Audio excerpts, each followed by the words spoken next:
Hi friends, welcome to my channel. అందరూ ఎలా ఉన్నారండి? ఈరోజైతే మేము ఈ కోకోనట్ స్వీట్ అయితే చేసుకోబోతున్నానండి. ఇది ఓన్లీ 3 ఇంగ్రీడియంట్స్ అండి. కోకోనట్, షుగర్, కొంచెం ఇలాచీ పౌడర్, గీ, అంతే అండి, సింపుల్. చూడండి, ఈ గ్లాస్తో మెజర్మెంట్ అయితే ఒక 4 కప్స్ ఆఫ్ కోకోనట్ పీసెస్ అండి అండ్ 3 కప్స్ ఆఫ్ షుగర్ అనమాట. ఈ యొక్క క్వాంటిటీస్ మనం తీసుకుంటే సరిపోతుంది.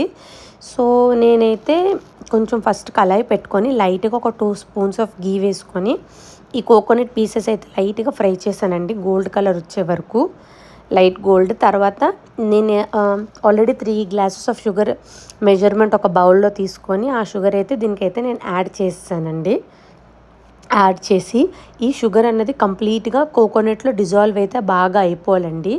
అయిపోయాక అప్పుడు మనం ఏం చేయాలంటే ఒక చిన్న ఇలాచీ పౌడర్ అనేది వేస్తే టేస్ట్ ఇంకా ఎన్రిచ్ అయితే అవుతుంది. సో ఇది ఒకప్పుడు మన పాతకాలంలో అయితే అప్పటి నుంచి స్వీట్ అనేది చాలా అంటే చాలా ఫేమస్ అండి.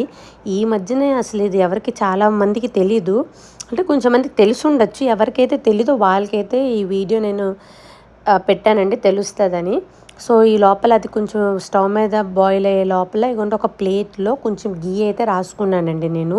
గీ రాసుకున్న తర్వాత ఈ మిక్చర్ని ఏమొచ్చి మొత్తం ప్లేట్లోకి వేసి బాగా చల్లారి పెట్టేయాలండి. చల్లారి పెట్టి ఫైనల్గా ఎలా అయితే అవుతుంది. ఇది ఎవరైనా మీ ఇంటికి వస్తే ఇన్స్టెంట్గా ఒక 5 మినిట్స్లో అయిపోతుంది. ట్రై చేయండి.